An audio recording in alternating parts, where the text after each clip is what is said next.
এই সরকার 5 মাস সময় পাবে কিনা এটা নিয়ে তো ভয় লাগছে এখন।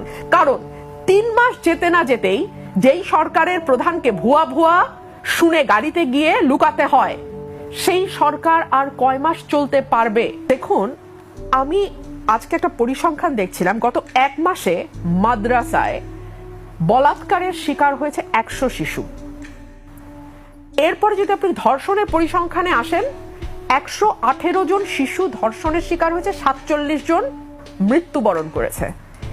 এর মধ্যে প্রধানমন্ত্রী শুধু রামিসার বাসায় গেছেন, আমরা এটাকে সাধুবাদ জানাই। এবং উনি সেই সঙ্গে এটাও বলছেন 1 মাসের মধ্যে বিচার কার্য সম্পন্ন হবে। উনি কি বিচারক? উনি কি বিচার বিভাগ? এমনকি বিচার বিভাগও কি বলতে পারে কতদিনে ট্রায়াল কমপ্লিট হবে? আপনি বলতে পারি আমরা 1 মাসের মধ্যে বিচার চাই, আমরা কালকের মধ্যে বিচার চাই, আমরা আম জনতা আমরা বলতে পারি। কিন্তু দায়িত্বশীল পদে থেকে কেউ কি বলতে পারে 1 মাসের মধ্যে বিচার হবে?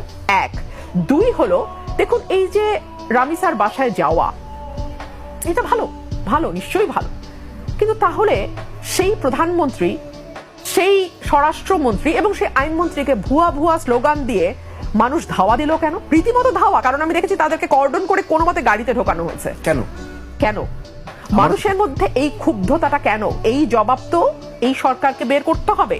কারণ এর আগের সরকার 15 বছর 6 মাস সময় পেয়েছে, এই সরকার 5 মাস সময় পাবে কিনা এটা নিয়ে তো ভয় লাগছে এখন। কারণ 3 মাস যেতে না যেতেই যেই সরকারের প্রধানকে ভুয়া ভুয়া শুনে গাড়িতে গিয়ে লুকাতে হয়, সেই সরকার আর কয় মাস চলতে পারবে এই দেশে? এটা তো একটা প্রশ্ন।